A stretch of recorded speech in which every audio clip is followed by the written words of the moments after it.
Alors, on vous l'a promis il y a quelques mois et on a testé le produit Tricomplex de chez Aquamedic sur le bac d'Aurélien. Retour sur 2 mois de test.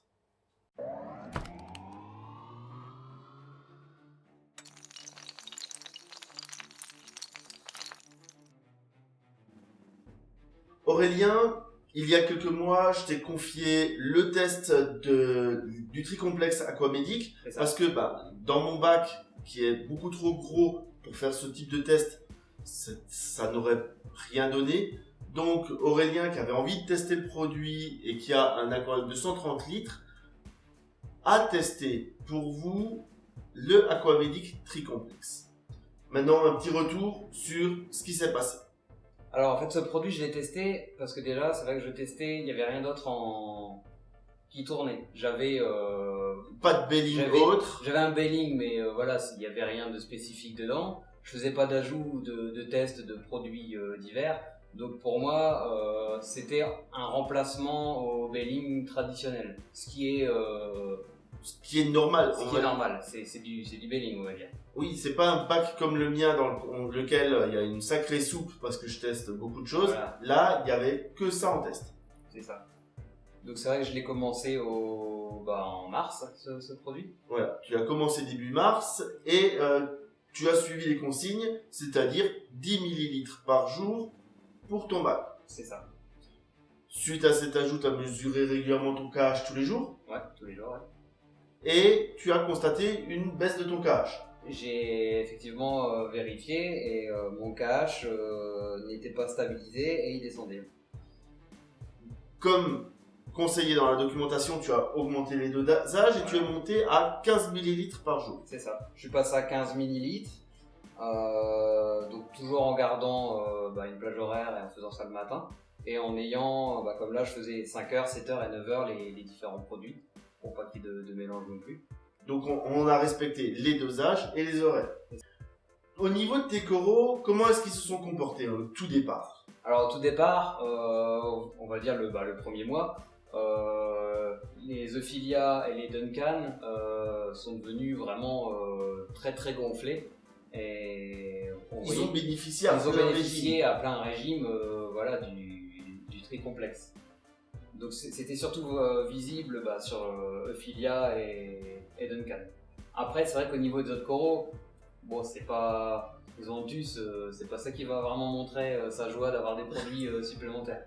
Il montre surtout quand il y a justement des choses qui sont pas bonnes. Voilà, c'est pas le meilleur représentant de la bonne santé du bac. Si vous avez que du Zoanthus ou du Pachi, ça sert à rien ça. Ça sert pas. Bon, de toute façon, on sait que c'est des produits qu'on va utiliser quand on maintient des coraux durs. Voilà, des coraux durs. Ouais. Si vous n'avez que des coraux mous, de toute façon, c'est pas la peine. Ne vous embêtez pas avec des ajouts de produits. Tu as continué ton test et au niveau du KH, tu as eu du mal à le stabiliser. J'ai eu du mal à le stabiliser, mais j'ai continué à ne rien rajouter à côté. J'ai pas mis de KH buffer pour voir en fait ce que ça allait faire avec le Tricomplex. Donc j'ai augmenté de nouveau les doses et donc on était où? Donc en avril, mi-avril, j'ai augmenté juste le produit, celui qui est censé stabiliser le KH. Donc c'est le numéro 2. Le numéro 2, oui, uniquement lui. Voilà, uniquement lui, étant donné que c'est ça qui stabilise le KH. Et le résultat? Ça n'a pas été probant et ça n'a rien changé en fait. J'ai pas eu de différence. Donc t'as pas vu de différence au niveau du tamponnement du KH? Voilà, le KH est resté comme il était, c'est-à-dire bas. Donc fin avril, mon Acropora bleu a commencé à montrer des signes de blanchiment. J'ai revérifié tous mes paramètres comme je le fais régulièrement et il n'y a rien qui montrait, à part mon KH bas, rien de montrer ce qui pouvait poser problème. Donc c'est le premier souci que j'ai eu. Donc le premier souci, c'est un Acropora qui a commencé à blanchir. Ouais. Donc tu l'as sauvegardé en faisant des boutures. Voilà, paix à son âme, je lui ai coupé les bras, les jambes et il y a quelques morceaux qui subsistent encore. Et ça a continué sur les autres coraux? Alors ensuite ça a continué sur les autres SPS. Et les autres coraux aussi ont réagi. Donc tout ce qui est Zoanthus, Pachi se sont fermés. Duncan et Euphilia, pareil, se sont refermés. Et j'ai commencé à avoir sur tout ce qui est SPS du blanchiment. Donc le premier jour, c'était en rentrant de vacances. Voilà. Parce qu'avant que je rentre de vacances, je suis parti 10 jours. Avant que je parte en vacances, à part la Corpora, il n'y avait pas de soucis. Donc, résultat des courses. Résultat des courses. Tu as mesuré tes paramètres. J'ai mesuré mes paramètres. J'ai vu que j'avais des montées quand même de nitrate, de nitrite, et j'avais du phosphate aussi. En sachant que je tourne sur de la résine antiphosphate, donc en contrôlant régulièrement, j'ai jamais eu des soucis. Donc, des paramètres qui sont en dehors de ce que tu as l'habitude de constater dans ton bac. Pour moi, c'était. C'est vrai que sans parler du tri complexe, j'ai pensé à une pollution du bac, un animal mort ou. Voilà, je me suis dit ça, j'ai pas pensé tout de suite au produit. Donc c'est vrai que rentrant, je pouvais pas tout de suite changer de l'eau, j'ai fait de l'eau, et le lendemain, j'ai fait du changement d'eau, mais c'était déjà fini pour certains SPS qui étaient déjà blancs. Donc un blanchiment des SPS. Ouais. Et résultat des courses, décision a été prise d'arrêter le test. Voilà, j'ai arrêté le test. Du coup là, j'ai même pas remis de veiling pour l'instant. C'est restabilisé, on va dire. Mais j'ai arrêté et tout de suite les coraux sont repartis et se sont ouverts. Donc là, en fait, en arrêtant, les coraux se sont à nouveau épanouis. Je pense que si j'avais continué, après c'est vrai que de faire beaucoup de changements d'eau et de continuer, c'est un peu une aberration. Parce que, on comprend, tout le monde comprend, je pense. Mais d'avoir arrêté le produit et d'avoir fait un changement d'eau, ça permet d'enlever pas mal de choses dans l'eau, et c'est vrai que les coraux ont tout de suite apprécié. La conclusion qu'on a ici sur ce produit, c'est que ce produit n'est pas adapté à ce bac. Ça ne veut pas dire que, comme certains vont le résumer, on ne dit pas que c'est de la merde, bien au contraire. On dit juste que si vous avez envie de l'essayer, on vous conseille d'être attentif et de bien mesurer l'ensemble de vos paramètres très très régulièrement.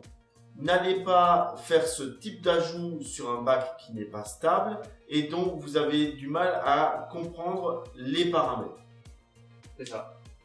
Pour moi, je dirais faut pas se dire je vais commencer du tri complexe pour remonter mon KH, stabiliser. Il faudrait déjà mettre tous les paramètres au beau fixe et après l'utiliser comme un produit bailing normal, c'est-à-dire d'avoir une continuité des paramètres. Et après, c'est vrai que l'avantage qui est aussi donné sur ce produit, c'est qu'il est censé donner un KH et un magnésium constant, donc il n'y a que le KH à vérifier. Donc c'est vrai, moi c'est ce que j'ai vérifié, pour donner quand même des points positifs, c'est que je vérifiais quand même KH et autres, ça bougeait pas. Donc ça apportait quand même beaucoup de choses dans l'eau. Bon, trop pour mon bac apparemment. Voilà. Trop pour ton bac, mais pour certains bacs ça peut être suffisant. Ça sera suffisant. Donc c'est pour ça aussi qu'il n'y a pas qu'une seule méthode qui existe en récifal, c'est que chaque bac étant différent, il faut trouver la bonne méthode par rapport au bac. Après, si je peux rajouter, c'est à tester comme produit si les gens veulent essayer. C'est vrai que c'est moins contraignant que d'avoir des produits en poudre et autres produits. Là, il suffit de mettre en route, mettre 10 ml et c'est parti. Mais c'est sûr qu'il faut avoir un petit bac parce que ça peut vite devenir onéreux. Donc moins de 100 litres pour ceux de 200 litres. Je pense que jusqu'à 200 litres, c'est un produit qui se discute. Et après, vérifier régulièrement les paramètres et au moindre petit changement, arrêter le produit. Voilà, faut pas avoir de scrupules à dire je l'ai essayé chez moi et pour ma population, c'est bien ou ça ne l'est pas. Merci beaucoup Aurélien d'avoir accepté de faire ce test pour... De rien. Je te ferai la facture des coraux qui sont décédés. Ah merde. C'est pas cool ça. Et puis je vous dis à bientôt pour de nouveaux épisodes de Récif Captif. Et si ça vous a plu, lâchez un com, lâchez un pouce bleu partagez, faites-vous plaisir et puis prenez soin de vos récifs.